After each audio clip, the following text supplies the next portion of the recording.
Well, Pete lost the first race, and I mean, the world could see a long debrief going on board your boat. What was the team feeling, really, in the gap between the races, and how much pressure were you feeling to really deliver for the final race today? Yeah, well, I think we could definitely take a lot of positives out of the first race. It was something that we put ourselves in a position with about 30 seconds to go where we wanted to be in the start. I felt like we're getting better and better at tacking. Definitely learning where you can and cannot sit behind someone in these boats, but to then kind of execute that last 30 seconds a bit better in that last race to get off the line ahead was something that was obviously pleasing for us to bounce back from that first loss. It's pretty hard, isn't it? I mean, you have to deliver in that pre-start. It's like there's no way to come back. Just tell me, what you talked about between races, and I guess how much of a relief it was for all of you to give such a commanding performance. Yeah, well, definitely, obviously super happy to walk away with the win in that second race. It felt like the first race wasn't really all over after the pre-start, but we kind of made life hard for ourselves up the first speed, and then had to do an extra few manoeuvres around the next lap as well, which really took us out of the race. But no, it's something I think we're learning all the time. It's probably been our fourth start in a tight environment like this in the last 3 months, where Lunaros has come out of a pretty tight series. So we definitely feel like we're getting better and better. And just lastly, really, I mean, it's been a period really of assessment for everybody. No one really know how you would line up with your opposition. What would you say now after 2 races? How do you compare to them?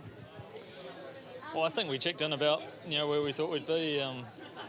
Both if Max and myself would have said in that first press conference, it's always very hard to tell how you're going when you come into these events, but you can definitely say that if you're sailing in bad air behind someone, it's pretty hard to make the boat go fast. But we're still really happy with the boat we've got and the way it goes when we get it in the right place. Jimmy, it's turning out that tiny margins in the starting box are determining the race. You're the man charged with hitting that line in the right spot.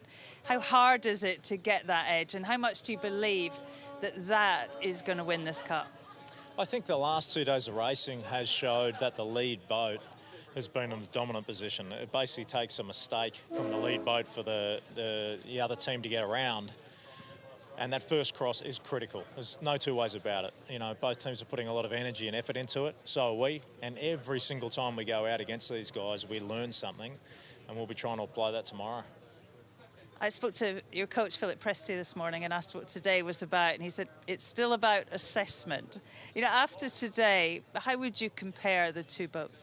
Yeah, surprisingly even, I thought, out there. I thought they were a little quicker downwind, and at times, upwind tacking, we were probably taking a little gain.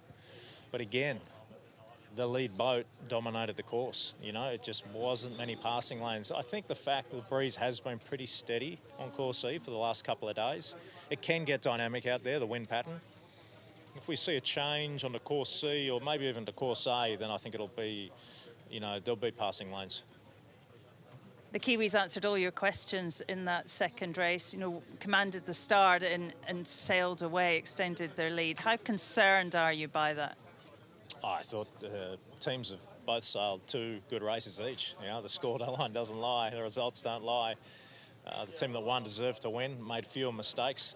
That's sport, but I think from an event point of view, it's fantastic to see all squared up, all to play for. And just a word really on the mood in the Luna Rossa base. I mean, how pleased, how confident is the team feeling? Yeah, the team's excited, they're pumped. It's been a relentless campaign, a long road. We've come through the Challenger Series, the semis, the final. It's an incredible bunch. Very passionate, emotional, and very, very hard workers. So we've got a lot of support down here from family and friends, and obviously back in Italy.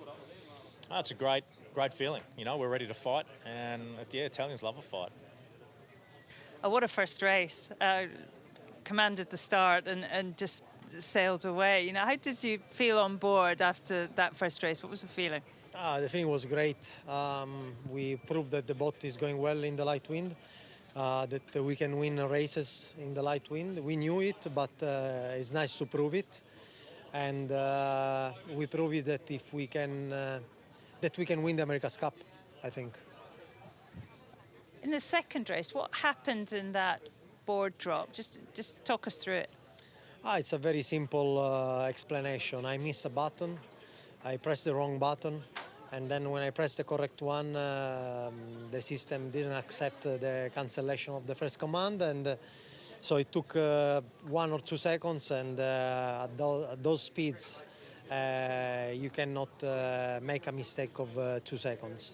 So yeah, it's a mistake that I did, and I'm sure it's not going to happen again, at least on the same button.